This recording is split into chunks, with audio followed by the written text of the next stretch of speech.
නදීකා රසාංගනී YouTube channel එකට වෙනදා වගේම අදත් ඔයාලා මම ගොඩාක් ආදරෙන් පිළිගන්නවා.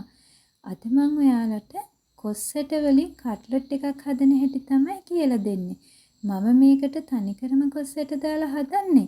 ඔයාලට පුළුවන් මේකට මාළු හරි, මස් හරි, සැමන් හරි කැමති දෙයක් එකතු කරගන්න. ඉතින් ඔයාලා මේ වීඩියෝ එකට කැමති නම් subscribe කරන්න, like කරන්න, ඒ වගේම යාළුවෝ අතර share කරන්න.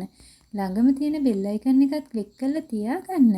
ඉතින් අපි බලමුකෝ අපේ කට්ලට් එක හදාගන්නේ කොහොමද කියලා. මම මේ විදිහට කොස්සට ටිකක් අරගෙන ඒක හොඳට හොදගන්නවා.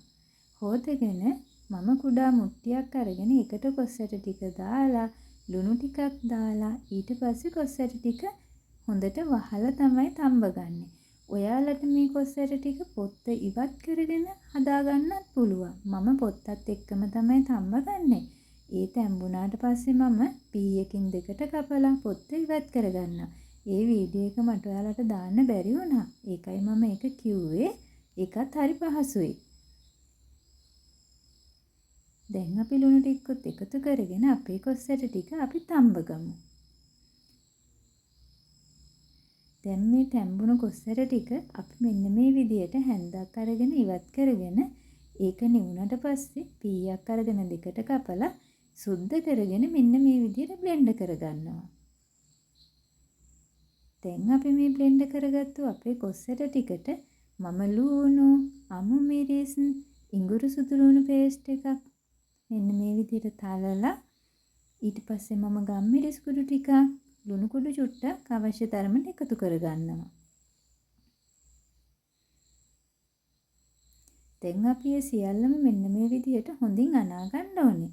දැන් මම අනාගෙන මෙන්න මේ විදිහට කුඩා බෝල හදාගත්තා.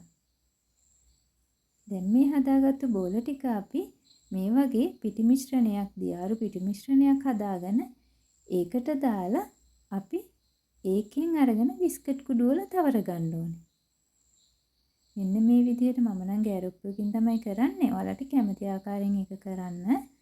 මෙන්න මේ විදිහට අපි කුඩා බෝල වට දෙකක් මම මේ විදිහට බිස්කට් කුඩු වල තවර ගත්තා. ඒ කියන්නේ අපි මිශ්‍රණය දාලා.